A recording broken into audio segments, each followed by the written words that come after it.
Mesdames et messieurs, bonsoir. Bienvenue au magazine économique. Chaque dimanche 3h sur Radio Métropole et sur Télémétropole, le rendez-vous économique le dimanche soir à 7h.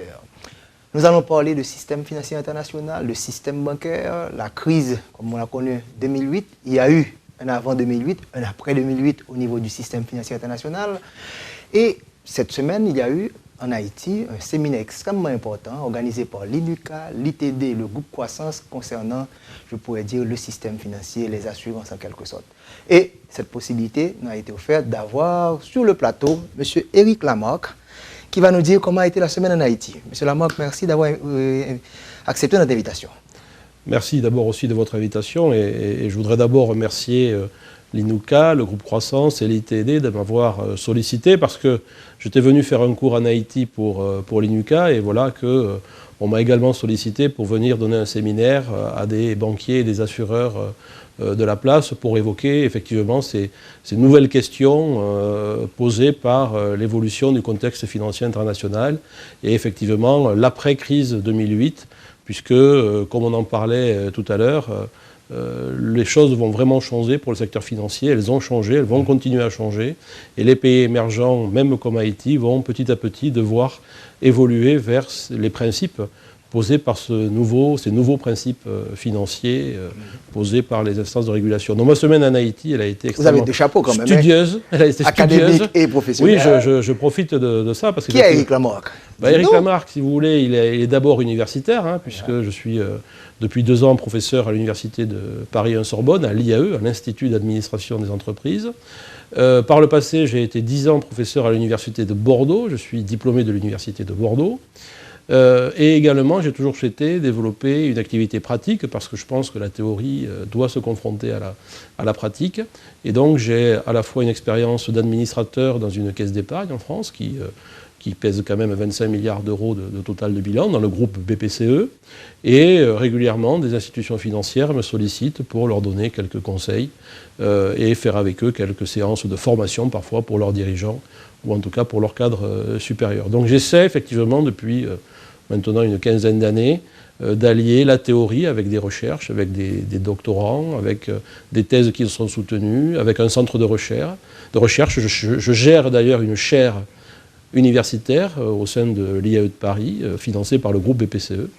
Et de l'autre côté, des activités opérationnelles où je peux mettre en œuvre ce que j'enseigne et ce que je peux trouver avec mes équipes dans mes activités de recherche. Votre relation avec Haïti, avec l'université de l'INUCA, c'est quoi? Comment vous avez pu établir ce contact? Au départ, en fait, c'était l'université de Bordeaux. C'est l'université de Bordeaux qui a une convention, qui a un accord avec l'INUCA pour leur maîtrise en gestion financière. Et comme j'étais un professeur de cette université, j'étais un des intervenants qui venait en Haïti parfois, enfin, qui venait proche d'Haïti, puisqu'on souvent on travaillait à distance, on travaillait sur Saint-Domingue, on travaillait en visioconférence. Et puis un jour, quand même, je me suis dit, il va falloir que je vienne moi-même en Haïti pour voir un peu le pays et rencontrer directement les étudiants. Combien de visites vous avez déjà fait? Les étudiants de l'INUCA venaient aussi à Bordeaux, mais c'est ma première visite. C'est ma première visite en Haïti, même si j'ai rencontré à plusieurs reprises les anciens étudiants de l'INUCA. Et donc, maintenant que je suis à l'université de la Sorbonne, mes collègues bordelais m'ont toujours maintenu leur confiance et souhaitent que, effectivement, je continue à faire les cours, même si je ne suis plus de l'université de Bordeaux. Et donc, si les relations entre l'INUCA et l'université de Bordeaux continuent, pour ma part, je reste dans l'équipe des enseignants qui interviennent donc dans la maîtrise de gestion financière. Très bien. Est-ce qu'il existe un avant 2008, un après 2008 dans le système financier international? Incontestablement. Je crois que le sentiment que nous avons, dans un premier temps au niveau européen, c'est que nous ne ferons plus de la banque dans les mêmes conditions qu'avant 2008. Je ne vois pas comment on pourrait revenir en arrière. La crise de Lehman Brothers, puisqu'on parle de 2008, on parle précisément de septembre 2008, quand Lehman Brothers, donc la banque d'affaires américaine, a fait faillite. Depuis ce jour-là, et avec les effets que ça a induit au niveau international, puisque si d'abord on a eu une crise bancaire et qu'après qu'on a eu une crise financière qui a touché aussi les marchés financiers, on s'est aperçu de beaucoup de choses. On s'est aperçu par exemple que les banques ne pouvaient plus fonctionner avec aussi peu de fonds propres par rapport à tous les actifs qu'elles géraient. Donc les régulateurs internationaux, sous l'influence du comité de Bâle, qui est l'organisme régulateur l'organisme qui propose en tout cas les régulations, se sont lancés dans une réforme qui vise clairement, je crois, à faire quasiment doubler les fonds propres des banques à partir de 2008. Donc en gros, de 2008 jusqu'à 2018, les fonds propres des banques, et notamment des plus grandes banques internationales, vont devoir doubler, ce qui est absolument énorme en matière d'argent nécessaire. Alors et du coup, cette évolution ne nous permet plus de fonctionner comme on fonctionnait avant. Notre capacité de crédit, elle est moindre, nous devons faire beaucoup plus attention au crédit que l'on accorde, nous devons beaucoup plus contrôler les risques de nos institutions. Donc tout ça nous a un peu incité, c'est vrai, à ralentir dans l'offre de crédit et à faire beaucoup plus attention, et en tout cas à faire beaucoup plus attention d'où venait l'argent pour faire les crédits, à qui on faisait les crédits et à quel taux d'intérêt on pouvait faire les crédits. Donc je pense qu'il y a un changement majeur qui s'est opéré. Mais est-ce que ça ne va pas décourager les investisseurs parce qu'ils doivent mettre la main à la poche pour mettre beaucoup plus d'argent dans le système bancaire? Est-ce qu'ils n'ont pas trouvé meilleur ailleurs plutôt que de rester dans le système financier? Ouais. On voit chez nous ce que ça a provoqué. La première conséquence, c'est qu'effectivement, dans un premier temps, les crédits ont ralenti, ce qui, je pense, a provoqué un ralentissement de l'économie au niveau français, mais au niveau européen. Et c'est vrai que cette disparition d'une partie du financement bancaire a obligé maintenant des investisseurs à venir investir dans le capital des entreprises. Plutôt que d'aller chercher de la dette vers les banques, les entreprises, il aura fallu 2-3 ans pour réaliser qu'elles ne pourraient plus trouver auprès des banques autant de financement qu'elles trouvaient par le passé. Parce que par le passé, donc avant 2008, on allait voir son banquier, alors on va dire les 9 fois sur 10, on arrivait à trouver des financements, soit pour les investissements, soit pour le long terme. Enfin, on n'avait pas vraiment beaucoup de problèmes pour trouver des financements. Et c'était assez simple d'aller voir son banquier, parce que le banquier lui-même, il trouvait assez facilement soit des dépôts, soit des refinancements de marché qui lui permettaient de faire des prêts sans se poser trop de questions. Tout ça, c'est terminé. Aujourd'hui, on a des difficultés, on a des incertitudes pour accéder à de la ressource financière. Donc du coup, on est beaucoup plus prudent dans les sommes, d'abord, que l'on va prêter. Je ne parle même pas du risque du projet, je parle tout simplement dans la somme. Et on se retrouve aujourd'hui à prêter davantage 80% des sommes qu'on nous demande, plutôt que 100% des sommes qu'on nous demande, comme c'était le cas avant 2008. Donc les porteurs de projets, les entrepreneurs, tous ceux qui veulent développer des projets et des entreprises, ils se sont retrouvés un peu surpris parce que c'est arrivé quasiment brutalement au tournant des années 2010, 11, 12, à peu près là. Ça a été renforcé avec la crise de l'euro qui a à nouveau incité les banques à être très prudentes. Donc du coup, ils ont vu disparaître une partie de leurs possibilités de financement. Et le temps qu'on se retourne vers des apporteurs de capitaux, vers d'autres solutions, eh bien on a passé 2011, 12, 13, vraiment, dans une situation financière assez difficile, puisque même, effectivement, vous avez raison, les investisseurs, les porteurs de projets avaient un peu déserté je dirais, le milieu des affaires.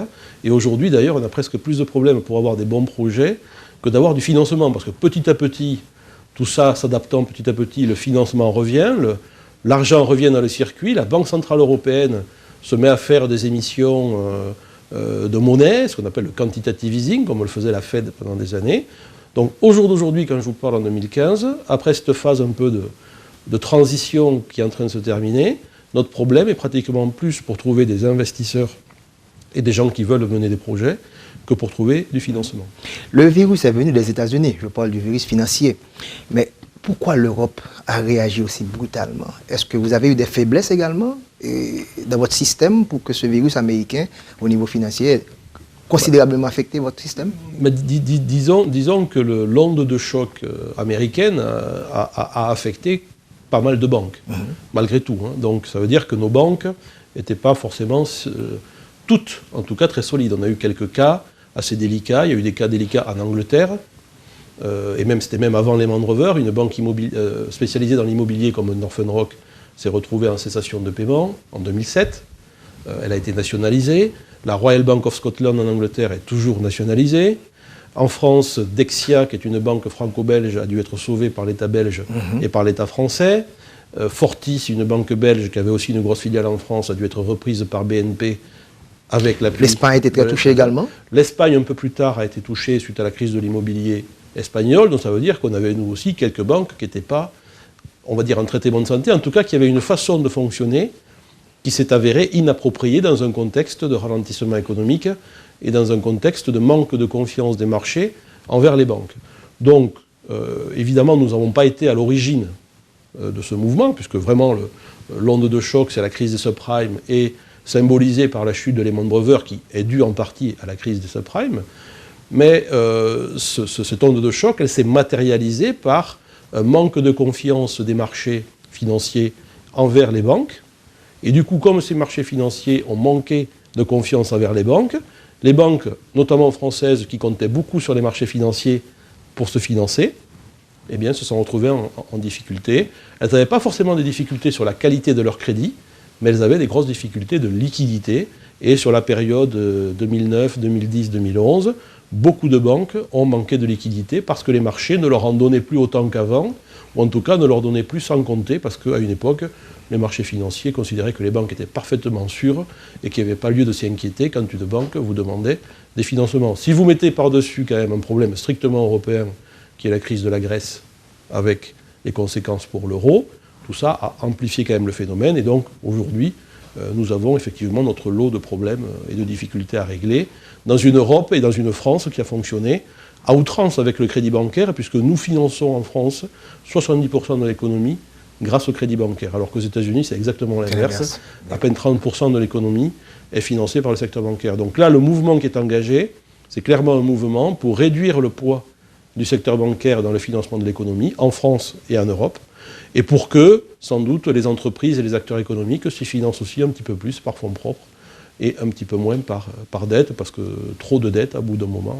Donc vous pensez qu'au niveau du bilan, il va y avoir des modifications considérables? Je pense effectivement qu'une des conséquences va être que les entreprises vont devoir davantage se tourner vers les fonds propres, elles vont davantage devoir se tourner peut-être elles-mêmes directement vers le marché financier, et voir la part de la dette bancaire se réduire un petit peu dans leur financement. Donc il va falloir qu'elles diversifient leurs sources de financement, parce que mon sentiment, ce n'est pas qu'il manque de la liquidité globalement, simplement, il y en a moins qui passent par le secteur bancaire, il va falloir que les entreprises fassent des efforts pour aller chercher cet argent ailleurs, et plutôt que de simplement, par facilité, s'adresser à une ou deux banques, ben, regarde un petit peu les fonds propres, de la dette obligataire et de la dette bancaire, parce que la dette bancaire, elle ne disparaît pas, simplement alors qu'elle représentait 100% du financement des projets dans beaucoup de cas, aujourd'hui on va s'en tenir à financer peut-être 70 ou 80%, mais si vous ne pensez pas à trouver ces 20%... le mouvement structurel, on va dire.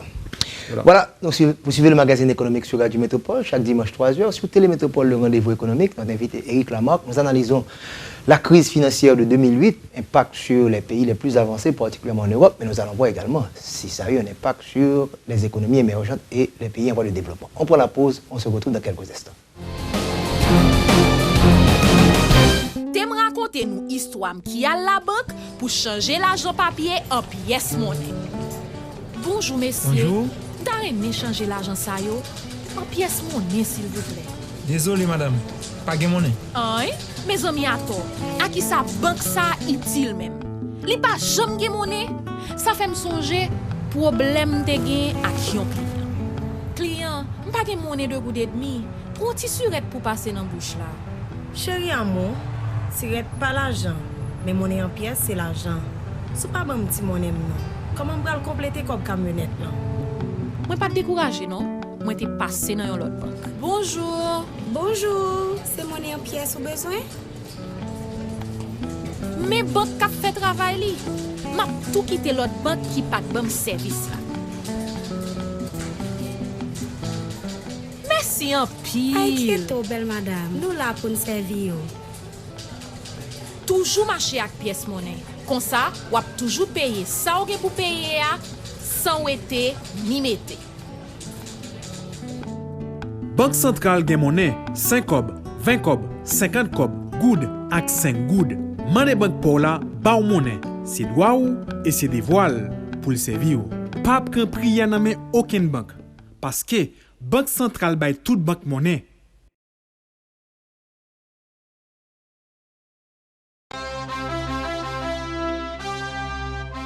La douane voye fait tout le monde connaît que c'est dans bureau douane que moun ak marchandise gen doit passer ni sous frontière ni l'autre côté. Côté ça yo bien identifié.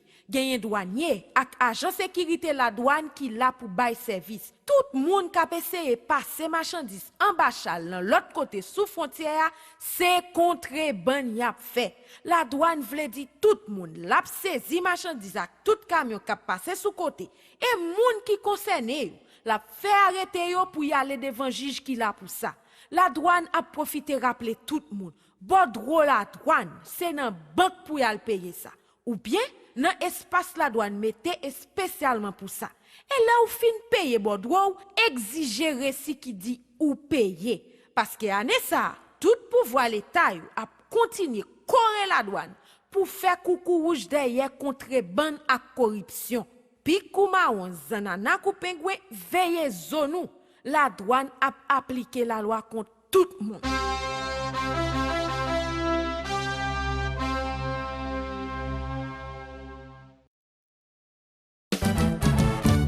Li campé à côté, la défense était là, la fais à faire marcher, toujours Jean ou tablé, ou toujours faire confiance, passer le bas performance, ou satisfait sans mode, l'op c'est client Sogé Bank,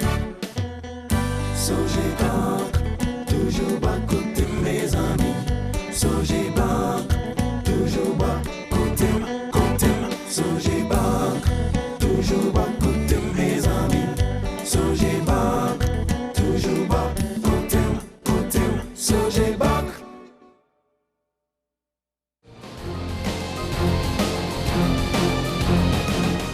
Vous suivez le magazine économique sur Radio Métropole, chaque dimanche à 3h. Sur Télémétropole, le rendez-vous économique le dimanche soir à 7h. On parle du système financier international, mais vous savez, avec la globalisation, un monde intégré, on ne peut pas laisser les autres pays à l'extérieur. Éric Lamarck, tout ce que vous venez de dire là, à savoir cette gestion beaucoup plus rigoureuse des risques, à savoir tous les risques qu'on prend en considération, liquidité, marché, tout ça. C'est pour les grands pays, ça n'intéresse pas les petits pays en voie de développement. Est-ce qu'on est connecté à ce monde? Bien sûr, enfin, je crois que c'était aussi l'objet de ma venue pour faire ce séminaire aussi. Hein.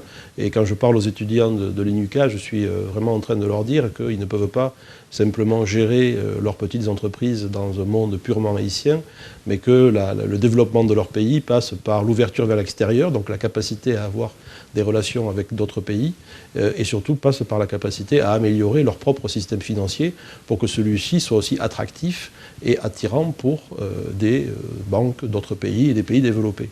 Alors ça, évidemment, ça a une conséquence, c'est que ces grands pays développés étant obligés d'évoluer dans leur gestion à cause des nouvelles réglementations qui viennent donc de cette crise, eh bien ils vont regarder, pour avoir des relations avec des pays émergents, ils vont regarder si ces pays adoptent un petit peu les mêmes principes qu'eux, pour être un petit peu rassurés quant à la qualité de leurs interlocuteurs qu'ils auraient ici. Donc il me paraît absolument essentiel pour les banques haïtiennes qui n'ont pas les mêmes problèmes aujourd'hui que les banques des grands pays, puisque ces banques haïtiennes ont plutôt de la liquidité excédentaire, hein, puisque les dépôts augmentent et le montant des crédits réalisés est encore inférieur à celui des dépôts, que les réserves obligatoires sont à des niveaux quand même assez élevés. Donc les banques haïtiennes n'ont pas vraiment des problèmes de liquidité. Par contre, là où on est moins peut-être certain, c'est sur la qualité de leur portefeuille de crédit. Même si elles ont un portefeuille de crédit qui est, je dirais, pas trop gros par rapport à leurs dépôts, on va vouloir savoir si ce portefeuille de crédit il est quand même d'assez bonne qualité et si les banques haïtiennes ont aussi assez de fonds propres pour se prémunir contre leurs risques. Donc on va s'attendre, quand on est une grande banque internationale et qu'on aurait envie de participer au développement d'Haïti et de s'associer ou de commercer ou d'échanger avec une banque haïtienne, on va s'intéresser aux principes de gestion des banques locales.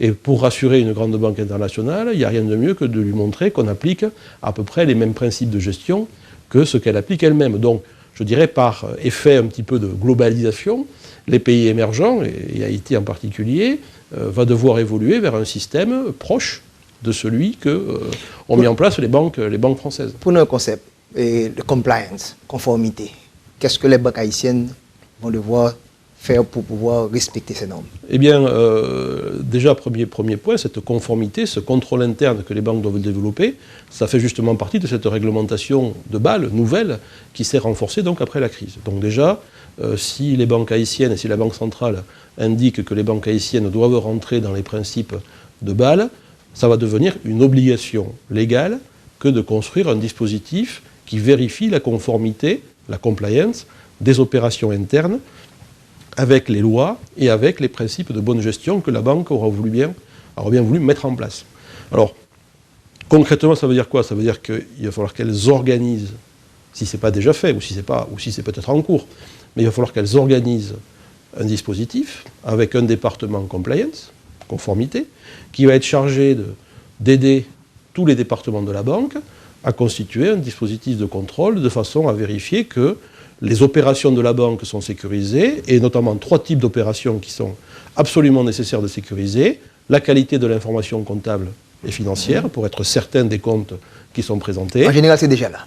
Ensuite, c'est la qualité des crédits et la filière crédit, comment on accorde des crédits et comment on suit la gestion du risque de crédit. Et enfin, 3e sujet, le blanchiment des capitaux, c'est-à-dire que si on encourage les Haïtiens à déposer, ou si on encourage la hausse des dépôts, il va falloir aussi montrer qu'on a des procédures pour vérifier que les dépôts qui arrivent dans les banques haïtiennes sont des dépôts qui ont été vérifiés et dont l'origine ne pose pas de problème de criminalité, d'évasion fiscale, etc., etc. Parce que si c'est le cas, et si on s'aperçoit qu'une banque haïtienne accepte n'importe quel dépôt sans faire de vérification appropriée, vous n'aurez aucune banque française qui fera des échanges avec la banque haïtienne. Aucune. Donc là, c'est même pas, le risque de crédit, c'est simplement vérifier si une banque haïtienne ne ferait pas porter un risque à la banque française si jamais on avait des opérations bilatérales entre nous. Donc, il y a des moyens de contrôler tout ça? Il y a des procédures mises en place? Pour contrôler la mise en place de ce système de conformité, de compliance, d'abord, évidemment, le régulateur doit se charger de ça. En France, l'autorité de contrôle prudentiel est chargée de vérifier l'existence et l'efficacité de ce dispositif. Ensuite, normalement, c'est au conseil d'administration à faire ces vérifications, notamment le comité d'audit dans le conseil d'administration de la banque qui doit vérifier que le système de compliance existe, fonctionne et est appliqué par l'ensemble des acteurs de la banque. Normalement aussi, le vérificateur comptable externe, l'auditeur externe, est en charge d'une partie de ces vérifications. Donc oui, autour de la banque, normalement, il y a plusieurs acteurs qui sont en situation de vérifier si tout cela fonctionne bien. Et puis après, en interne, évidemment, il faut que la direction générale incite les employés, arrive à trouver les bons arguments pour que les employés participent pleinement à ces contrôles et les effectuent pour l'essentiel par eux-mêmes, parce que l'efficacité de la compliance repose sur l'engagement des employés à vouloir faire en sorte que tout est bien vérifié et que tout est bien sous contrôle. Donc ça demande une gestion beaucoup plus rigoureuse, tant à l'intérieur de la banque qu'au niveau du régulateur. Donc, oui. C'est vraiment les deux. Il faut vraiment que les deux avancent. Il faut que la banque améliore ses procédures, écrive toutes ses procédures, formalise ses points de contrôle, fasse des questionnaires de contrôle interne et évidemment mette en œuvre tout ça, applique tout ça. Et de l'autre côté, il faut qu'effectivement en externe, le régulateur donne des recommandations et des précisions extrêmement détaillées de façon à inciter donc, les banques de son système à s'engager dans cette voie et puis sanctionne éventuellement si ce n'est pas le cas. Il y a également le concept de stress test, à savoir que le régulateur essaie de voir s'il y a des problèmes, comment réagir à tout ça. Comment ça se passe chez vous? Disons qu'on vient de subir, là, à la fin de l'année 2014, toute une série de stress tests. Pourquoi? Parce que les grandes banques françaises sont passées sous la supervision de la Banque Centrale Européenne. Donc, avant de prendre ces grandes banques européennes, à peu près 130 banques, sous sa responsabilité, la Banque Centrale Européenne a voulu faire une vérification très poussée de la résistance des banques à des chocs économiques. Donc, un stress test, c'est quoi? C'est on simule des chocs économiques, par exemple une déflation, une baisse du PIB de 5%, une hausse du taux d'intérêt de 5%. Dans le temps, on aurait parlé de choc pétrolier à la hausse, mais c'est l'inverse. Là, c'est plutôt à la baisse, ou parfois non, la hausse des taux d'intérêt qui peut être aujourd'hui un de nos principaux problèmes, c'est si jamais les taux d'intérêt venaient à remonter, vu qu'ils sont très bas, on aurait sans doute des problèmes sérieux pour nos bilans et pour nos marges. Donc ils ont mis en œuvre toute une série de tests stressés, donc vraiment avec des tensions très fortes sur des données macroéconomiques, et ils ont regardé quel risque ça générait au niveau du bilan de la banque. Est-ce qu'il y aurait des défaillances de crédit? Est-ce qu'il y aurait des défaillances sur des actifs? Etc. Et au regard de ces pertes potentielles, ils ont regardé si les banques avaient assez de fonds propres pour se prémunir d'elles-mêmes contre ces défauts. Donc si jamais on faisait des stress tests dans les banques haïtiennes, on prendrait le portefeuille de crédit des banques haïtiennes, on simulerait une baisse de l'activité économique de X%, et on verrait jusqu'où une banque haïtienne pourrait perdre de l'argent sans être elle-même en danger. Donc on arriverait à savoir à peu près quel type de choc elle pourrait supporter et quel type de choc elle ne pourrait pas supporter. Si au final, l'hypothèse moyenne retenue par le régulateur fait que la banque ne supporte pas cette hypothèse moyenne, on va demander à la banque d'augmenter ses fonds propres pour qu'il puisse au moins supporter l'hypothèse intermédiaire. Maintenant, un banquier, avec toutes ces procédures, ça crée une pression également, du stress sur les employés. Bien sûr.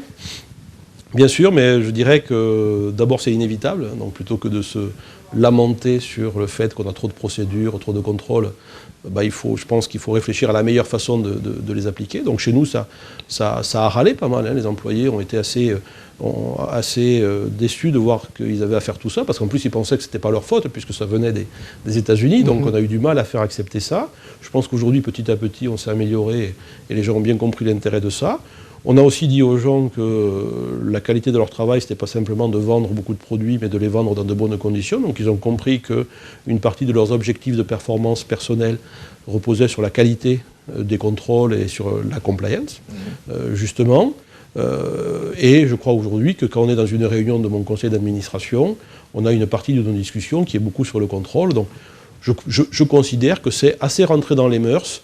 Mais comme je le disais au séminaire l'autre jour, eh bien, on est sans doute, nous, arrivés à un seuil. Je pense qu'on est arrivé au seuil maximum de tolérance des banques à ces procédures de contrôle, et que maintenant, il va falloir un petit peu, parce que ça fait quand même presque 7-8 ans qu'on ajoute des contrôles, donc je pense que maintenant est venue une phase de stabilité, de consolidation de ces contrôles et d'expertise qui va s'acquérir de façon à... Voilà. Mais je pense que nous sommes arrivés à un seuil et je vois mal comment on pourrait rajouter des contrôles et du temps de contrôle, vu effectivement la pression qu'il y a sur les employés. Donc toute banque internationale française qui se respecte doit avoir un comité d'audit interne, presque indépendant de ce qui se passe au niveau de la gestion de la banque. C'est presque même un représentant de la Banque centrale et qu'on va auditer. Donc c'est des auditeurs qui auditent les autres. C'est un petit peu ça le système maintenant. Alors, nous, il y a deux aspects, il y a deux comités en fait. Il y a un comité interne, un comité au niveau du conseil d'administration, qui est un peu externe. Donc,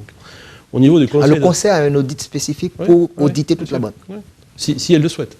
Donc ce qu'on nous demande, et ça c'est la réglementation de Bâle aussi, donc si les banques haïtiennes passent sous cette réglementation de façon complète, elles vont devoir faire évoluer leur conseil d'administration, ce qui est souvent un sujet très délicat.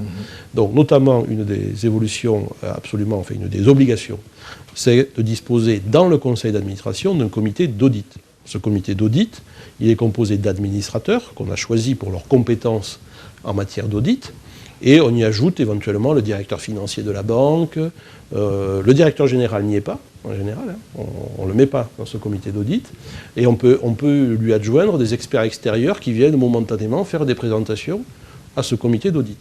Et donc c'est ce groupe d'administrateurs, avec les commissaires aux comptes, avec le directeur financier, avec le directeur de l'audit de la banque, qui prépare le travail pour le conseil d'administration. Donc ils vont analyser les comptes, ils vont analyser les risques, donc ils vont rentrer dans le détail et ils vont déclencher tous les audits qu'ils jugent nécessaires pour faire les vérifications qu'ils jugent nécessaires. Donc ça c'est le premier niveau de comité d'audit, c'est celui qui provient du conseil d'administration. Et le deuxième comité, c'est un comité de contrôle interne plutôt, qui lui réunit tous les services de la banque qui ont des missions de contrôle. Donc ces deux comités travaillent et au final, on présente au conseil d'administration le rapport de contrôle interne et le rapport d'audit pour que celui-ci vérifie s'il est exhaustif, s'il a l'air efficace et si vraiment il donne une image sécurisée de la banque. Alors, on pourrait dire que les économistes parlent toujours de coûts et de bénéfices. On protège, il y a de la prudence, on diminue le risque, mais ça doit augmenter le coût également. Oui, c'est sûr qu'on a remarqué aujourd'hui quand même que, notamment en Europe, les marges des banques européennes avaient baissé. Quand on voit les rentabilités financières des banques européennes, pendant des années, les retours sur equity étaient de l'ordre de 15 à 17%. Aujourd'hui, quand vous avez 10-12%, c'est vraiment un maximum. Donc oui, effectivement, on a demandé plus de fonds propres, on a demandé d'engager des coûts pour que les contrôles soient faits. Mais bon, quand on regarde aussi que grâce à ces contrôles, on évite les grosses catastrophes, en tout cas que ces grosses catastrophes sont rares, eh bien, ça veut dire que même si une année, on a l'impression d'avoir trop payé pour le contrôle, sur longue période, le fait de s'éviter des grosses catastrophes, ça a aussi une valeur. Donc c'est bien difficile de dire si à un moment donné, les contrôles coûtent trop cher et qu'on en fait trop. Réellement, c'est un peu le sentiment qu'on a aujourd'hui, puisque vraiment, il n'y a pas eu de grosses affaires. Toutes les grosses affaires qu'on voit, HSBC, JP Morgan, toutes ces grandes affaires, en fait, c'est